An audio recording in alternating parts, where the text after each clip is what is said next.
The afternoon sun spilled gold over the city, as though heaven itself had cracked open.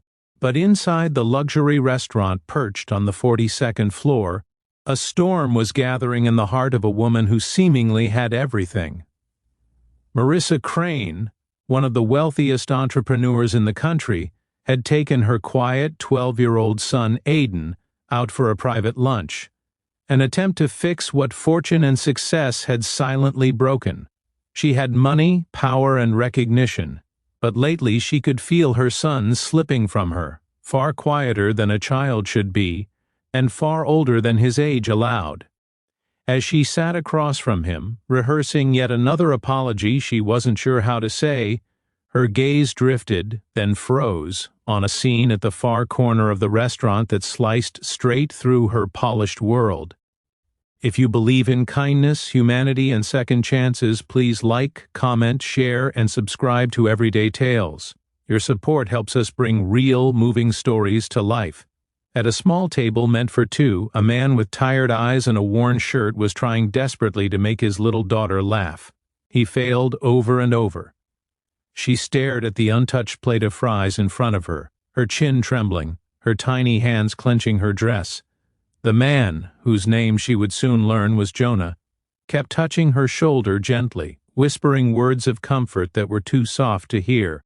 But Marissa didn't need to hear them. She saw the truth written in the way he blinked fast to hide his own pain, in the way he looked around to ensure no one judged his daughter's tears.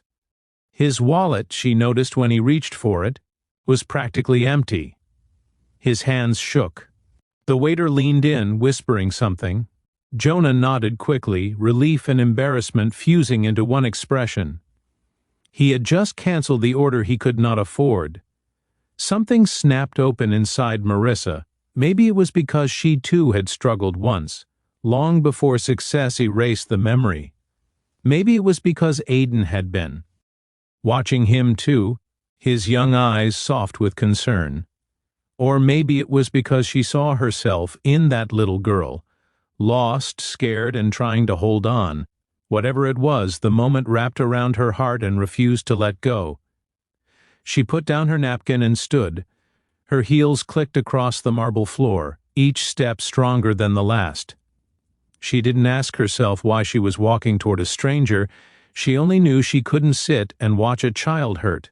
Reaching their table, she placed her hand lightly on the edge. Jonah looked up, startled, his protective instincts rising instantly.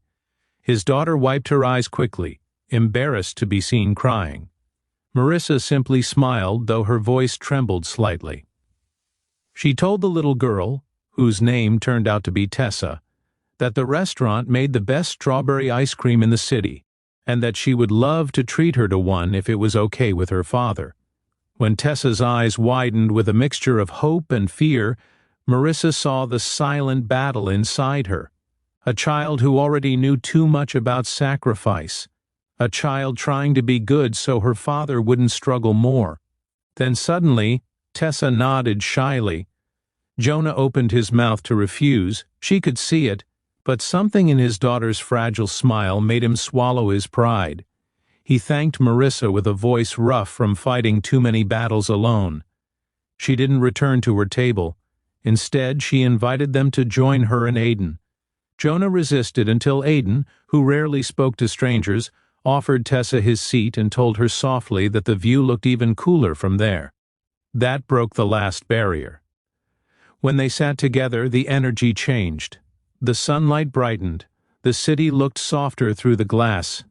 Tessa began to talk, quietly at first, then freely, about her favorite books, her school, how she missed her mother who had passed away a year ago, and how her dad worked so hard she wished she could help him.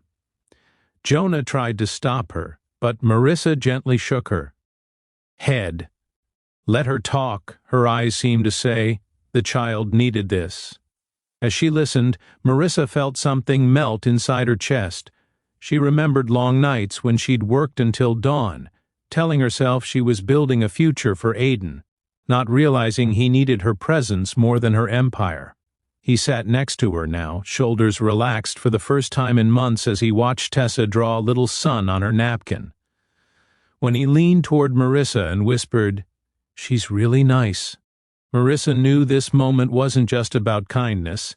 It was about healing two families at once. She ordered them a full meal, ignoring Jonah's protests. When he finally explained that he had lost his job 2 weeks ago, that he had been rejected from every interview since, and that today was Tessa's birthday, so he'd tried to at least give her a moment outside their small apartment, Marissa felt her throat tighten. Tessa had turned 7 that day. 7. And her birthday gift was a canceled plate of fries. Marissa didn't do the unbelievable right away. First, she listened. She let Jonah speak without shame, without judgment, without feeling small. Sometimes the most unbelievable thing you can give someone is a moment where they feel seen. By the time dessert arrived, a gentle bond had formed, like the city outside, bright but fragile. Then, when the plates were cleared and the sun dipped lower, painting the sky in soft amber, Marissa made her decision. Quietly, calmly, she offered Jonah something that made him freeze in stunned disbelief. She gave him not charity, but opportunity. She told him she owned several companies that needed people with heart and resilience, people who understood real struggle, people who didn't quit on life even when life quit on them. She asked him if he would consider joining one of her teams. His hands shook as he covered his face, not from shame this time, but from overwhelming relief.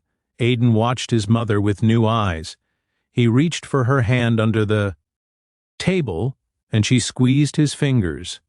Gentle, apologetic, promising silently that she would never neglect him again. Hours later, as they all stood outside the restaurant in the warm afternoon breeze, the world felt different. Jonah hugged his daughter tightly, Tessa whispered this was my best birthday ever, and Marissa believed her, because sometimes the best gifts come from the unexpected kindness of strangers who simply refuse to walk away. If this story touched your heart even for a moment, please like, comment, share, and subscribe to Everyday Tales. Your support helps us spread kindness and hope to more people around the world. Special request, comment, kindness lives. If you believe every small act can change a life,